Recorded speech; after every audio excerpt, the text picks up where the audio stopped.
Hey everyone, I am excited to be at my house this morning in my bedroom, podcasting with Anja Jamrozik Otto. Anja has a PhD in cognitive science. She's a researcher at heart, has been doing research for a very long time for lots of different tech and B2B companies, and was connected me through Finn, our head of product over here at Cloud App. And I'm excited to connect with Anja on a few different things as a researcher background myself on customer experience, and then probably also just talk about this craziness that we're going through. Anja, if you wouldn't mind giving us a little background on yourself and kind of where you got to where you are now.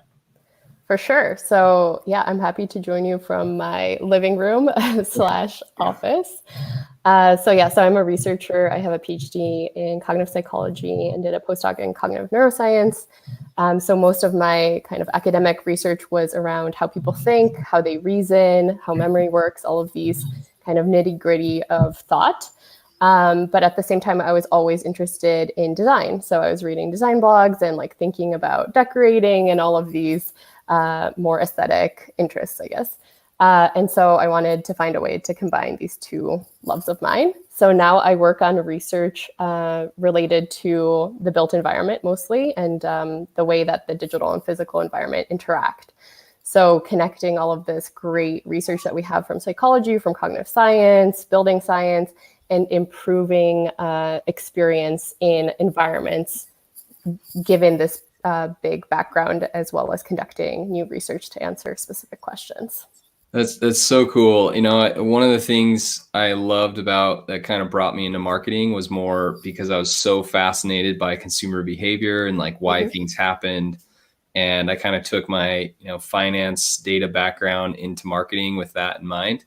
And at Adobe, we actually, as I was leaving, we were hiring a whole bunch of PhDs in basically the exact background you just said.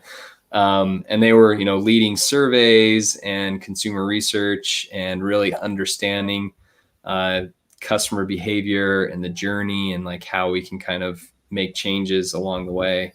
With a world full of distraction and so many things going on, how have you found ways to kind of cut through the noise and understand what a customer is really thinking? I would say really having empathy and trying to take the perspective of a customer is really important. So I think oftentimes if you just ask what people want, they don't know. And the best products that get created, people don't know they need.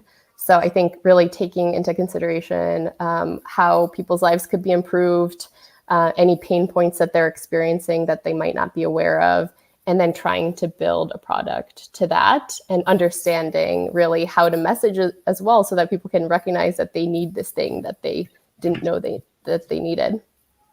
When you're designing is something kind of digging in on that a little deeper. When you're designing either, a survey or something to get to understanding the behavior or designing the experience itself, what is kind of a secret sauce that you like to go to? So for surveys, I think one thing that we can use is the kind of metaphors that people use a lot. So people tend to, for example, visualize things going up towards the right and up going or more going up. And so I've seen a lot of bad surveys out there where, for example, good is on the left-hand side of the scale and bad is on the right-hand side of the scale. That's completely against what we know from cognitive science. So kind of going back to first principles of like, how do people interpret space? How do people interpret questions? And then trying to design around that. So like understanding how people work and then designing, for example, survey questions or the way that you're wording certain scenarios, understanding how people would interpret that rather than kind of going from what you would like to see or maybe how you would interpret a question. Yeah, it's funny. Like I feel like I'm a little jaded with any type of research, having done it for so long, and I'm sure you're the same. Like I'll look at like first the sample size, you know, and some Mhm. people will put out data that has like 100 survey respondents, and I'm like, well, that's you know, debatable if that's worth putting out. Mhm. And then I secondly think exactly what you said, like, well, how did they structure the survey? Like, was Mhm. there garbage responses in there? Um, yeah, that's really, Yeah. really cool. And I think it really depends on the methodology. So let's say you do have 100 people, but they're representative of the population. I think Yeah, often you totally. can get a really strong signal. And then obviously, if you have more people, you can get more. And then when you're testing people's experience, I think sometimes you need very small sample sizes. So, for example, I worked at this lab called the Well Living Lab, where we examined the impact of the environment on people. And people would be in this space, and we would change different environmental configurations and see how they reacted. We would only need a sample size of, let's say, 10 people because we were making these changes and seeing how people reacted. And if everyone reacted the same way, let's say when it got cold, we could infer that in general, that's a kind of phenomenon that happens. So I think it depends on the question. It depends on the methodology. I think Definitely. there's a lot of variables there. So with the DNA of what is the DNA of a customer experience to you? Let's say that you get these survey results and you're kind of presenting them to a marketing or a strategy team and kind of helping them come up with a design for an experience. What other things kind of come up along Mm-hmm. with, you know, a survey result? Mm-hmm. I think understanding people's personality. So people tend to prefer products and objects that fit their personality. So understanding who you're building this for. So you're not building this for yourself, you're building this for someone, and understanding who that is. As well as the importance of human connection. So people like feeling that someone's making something for them. So I don't know if you feel like this, but to me, a sandwich that I don't make tastes a lot better than a sandwich that I make. Even if it's the same sandwich. Yeah, So just knowing that someone made something for you and kind of leaving that human touch is important as well. that's a really good point. Yeah, I like you know, we always talk about a customer feedback loop, and that's a key piece of, you know, any good product is Mm-hmm. doing a lot of customer interviews and understanding the pain points and trying to make those, you know, less of a pain. So that's empathy, like you said before, and also Mm-hmm. just putting yourself in the shoes of other people is really important. Mm-hmm. And understanding how maybe their life experience is different. So, the way that a parent would see a product versus a non-parent in a home, or, different life stages or different jobs or different lifestyles, that all really matters. So you mentioned design earlier and how that's kind of been a piece of your journey. How Mm-hmm. how can video or visuals, you know, imagery really enhance that experience? Mm-hmm. So I think one way that we mentioned a little bit is human connection. So obviously people feel a lot closer when they can see another person's face and how they're reacting, all those non-visual cues or non-verbal cues. I think another way is that people adapt more to other people when speaking versus writing. So we know that, for example, if you're talking to someone who's a non-native English speaker, you're going to adjust more in your speech than if you were writing. So I think that's a great way to either maybe get to customers who aren't native speakers, or even to teammates who are not from the same culture as you. I think another way is that the way that people see the world, they are kind of imagining themselves in the world. So let's say that you're trying to show people what a space would look like or what a product would look like.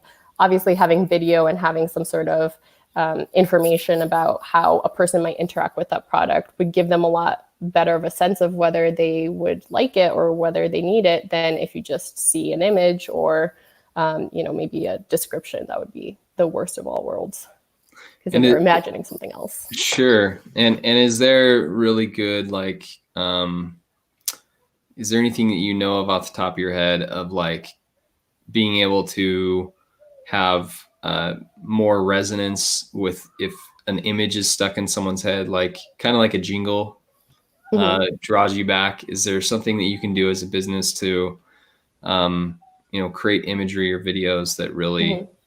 have good remembering factor with people? Mm-hmm. So I think this is a finding. I'm not quite sure, but I think that people remember things better when they're from a first person perspective. So I think if you can, for example, do a video where you would be interacting with that object, I think that might have more engagement at the time, but also be easier to remember for people. Cool. Another finding is that when things are slowed down, people kind of imagine themselves more in that situation. So I don't know if you've seen, like, if someone's doing a high jump or something and it's really slowed down, you can almost feel yourself in them, even though you might not know how to do that. So perhaps using some of these techniques that get people's attention and get them to feel more like they're in there. This is a little obscure and off topic, but like as you're saying that, I'm thinking about like a DVR and how people skip commercials now. Mm-hmm. But I've noticed like commercials have a lot more brand pops, like the big text and things that can like catch your eye like at a fast Mm-hmm. speed. Interesting. Yeah, I'm kind of wondering your thoughts on like, you know, how maybe advertising on television has kind of evolved with like DVR speed. Mm-hmm. I actually haven't watched a real TV in a while, but maybe with like YouTube, I can talk about that. Or similar. I guess more story driven. It seems like people care more about narrative these days. I don't know. It seems like things are more narrative. It's not just like, oh, here's the thing. It's more like, oh, here's the story around that thing that you're trying to sell, or that you're it's kind of like trying to drive you to a different device. I know, like when I was at Adobe, we did this one. We did this Super Bowl advertising commercial kind of analysis, mm-hmm. and it was like the second device. So we analyzed both TV watchers and then also people that were using their phone at the same time. And a lot of brands this one year is probably like 2014 or something, were trying to drive traffic to their website. So we saw like a, 50% spike in Super Bowl advertisers versus non-Super Bowl advertisers to their like core website. Because it was like BMW for some reason. I think BMW did like a James Bond commercial, and they showed like 10 seconds of it, and they're like, finish the movie on, BMW.com or something. Mm-hmm. Yeah, and it's interesting because if you're a multi-device user, you're splitting your attention between what you're watching and what you're holding in your hand. So you almost have to, if you're trying to capture those people's attention, you have to work a little bit differently than if you're trying to have a really engrossing thing on the primary device, because those people are more like getting into it and super focused, versus like, oh, I'm here. What are you telling me to do? I'm going to go do that. It's almost like designing for different people. Right. Yeah, good point. So as kind of in a consulting role right now, you're working with a lot of different people. Take me through kind of like the process that you would take a business through. So where does it kind of start? What's the end goal? And I'm sure it differs by company, but maybe just broadly, what do you go in and do as a researcher? And what are you seeing businesses really trying to understand more about their customers? So typically I would either apply existing research to a problem that someone has, or conduct new research to answer their specific questions. So understanding what the question is that they have, what the mystery is that has to be solved, and then building specific research around that. So whether that's survey, or whether that's observation, or whether that's an analysis of their data that they have already.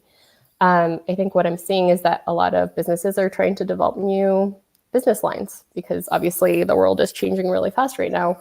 So I think in that way, sorry, I have a cold. I think there's a lot of research to be done to understand, like if you're launching something new, you don't want to go into it blind. And the worst thing you can do now is throw a bunch of resources at something without having a guess of whether or not it will work. Sure. So I do think this is actually a good time to do research to understand whether these new ideas that you're having, that are probably different from what you've done before and that you might not have expertise in, whether they'll work, and who the target audience is, whether they think that they need this thing, and all of these pieces of information that can help you come up with a better strategy, because we're going into a kind of unknown time right now. Sure. Yeah. And I think, most businesses are believers of data, maybe too much sometimes, that decision makers try and get too much data. Sometimes you have to, shoot from the hip a little bit. Yeah, it's interesting to kind of see how that's evolved. Mm-hmm. Yeah. And I think a lot of science is making good predictions, sometimes from not a lot of data. So integrating a lot of different sources of evidence. So prior studies, or, what has worked for other companies, what do our customers say, integrating all of these pieces and coming up with a strategy. So not being able necessarily to point to, okay, this survey says that this is exactly what we should do, but rather like combining all of these pieces of information. Here's what, we would predict, and some way to test that or prototype it and test it. Love that. Yeah. What's let's put you in the customer seat or the consumer seat. What's a brand or a company you've recently had a good experience with, and what really stood apart for you? Mm-hmm. So I would say the New York Times. Nice. I live in Montreal. I'm an American, and my husband is also an American. So we've been getting the Sunday New York Times delivered as a kind of connection to our home, nice. As a way not to use screens during the weekend as much, to kind of like get engrossed in reading. And I have to say, in the past few weeks, it has become so much more meaningful. First of all, we don't have interactions with friends the way that we would. And so our weekend kind of starts becoming like our week, and that it's hard to distinguish the days, and having that to look forward to, like, okay, it's going to be Sunday, we're going to get the paper, we're going to kind of like structure our experience around it. And also supporting, I think a lot of people feel like this, supporting the businesses that they value right now is really important. So both supporting local businesses, but also like New York Times is something that I value a lot. I'm afraid that they might have less money, that they're going to do layoffs, and it's such an important service. So feeling like I'm supporting something that I value, as well as having this experience that connects me to my home when borders to the US are closed. And so it feels like family's far away, and our kind of like culture is further away. So having that connection. Yeah, that's really cool. I love the paper newspaper still. I don't know. I got into it kind of in college and grad school. Like, the newspapers were free all over campus. And so I just read them, grab them, and kind of got stuck to it. What's your paper of choice? Yeah. Wall Street Journal, probably. Yeah. Yeah. Yeah. I think that's the only one that I've subscribed to for a long time. Mm-hmm. Yeah. It's interesting to see how many people feel that connection. And I think, we would think that with all of these digital tools that maybe everyone would be reading things online. But even now, university students are still preferring to get, for example, textbooks on paper, because you can then really focus, and you're not going to click on anything. You're not going to get distracted. You have that kind of experience. Yeah, there was this interesting finding that we had. So Adobe had this product called the Digital Publishing Suite, and it was basically like the iPad version of Wired and New York Times, and like pretty much every major publication you could imagine used this Adobe product for their iPad publication. And we found this trend, and again, this is old data, like 5 years ago, maybe it's switched, but there was this trend in people were doing more one-to-one sharing versus social sharing. So it was more, iMessage was growing faster than Facebook or LinkedIn or Twitter. So there was this like contraction in that we reached like critical mass in all of these social networks. And people were like, I don't want to like share it with 10 million people. I just want to send it to my mom or my friend that I think would be interested in this. So it's kind of, been cool to see like that type of stuff happen with critical mass of technology as well, where people are like, screen time maybe isn't the best. I need to think of ways that I can get away from my screen. And Apple started the, weekly screen report and stuff. And Yeah, it's been it's really interesting that type of stuff fascinates me. Yeah, I still get paper clippings from my in-laws who are really great at clipping anything that they see that's relevant to us. Sometimes it's like Montreal circled. But I do think I feel that same experience, like we have a family text thread or like an SMS thread that we send articles on. I do feel like that there's this kind of desire to share, but like with people that you think will actually appreciate it versus like, here world, like here's something. Sure. Yep. Yeah. So it's an interesting trend. Well, as we close out, this has been a great conversation, Anja. I appreciate your time today. Let's look into your crystal ball. Where do you think consumer behavior is going? Where do you think brands are doing well? And where do you think there could be some improvement? So I think in a time of crisis, people are relying on habits a lot more. So I've noticed here in my neighborhood, there's a bunch of grocery stores, yet the ones that people tend to go to have huge lines, and the ones that people don't tend to go to normally have no lines. So people are relying on habitual behavior. And we see that also with, like how Campbell's soup has become really popular because people have these habits or things that they can recall. So I think any brands that can call upon, you used to do this, you like to do this. I think people are looking for some comfort in that, relying on habit. People also don't have a lot of mental resources to make difficult choices. So I think anything that you can do to simplify people's lives right now and simplify decisions would be helpful because, again, people are not going to be doing some exhaustive search of like, what is the best, I don't know, the best of anything, really. It's like, what can I get right now? What's available? And how can you make this easy for me? And then this is kind of my own personal interest. I think people will become more interested in the physical environment that they're in. Right now, we're all trapped in our homes. And so I think people start to do things to make their homes better because you kind of realize all the inadequacies and the unfinished projects and so on. As well as the relationship between health and our environment. So obviously, like the way that disease spreads, as well as other recent events like poor air quality due to fires or due to pollution and so on. So I hope that people will take this time to kind of retool our environments, think about how to make them healthy, productive, and good places to be. Yeah, I saw something on Apple News or something maybe, but it showed a picture of LA's skyline like now versus what it normally is. And it was like LA, clearest skies it's had in a decade or something. So that was pretty funny. Yeah. So I hope we take all this energy and try to learn from what we have to try to make the world a little bit better. Definitely. Yeah. Well, thank you, Anja. Always love talking about consumer behavior, cognitive science, super fascinating. Best of luck with the projects you're working on. Stay well, and we'll talk soon.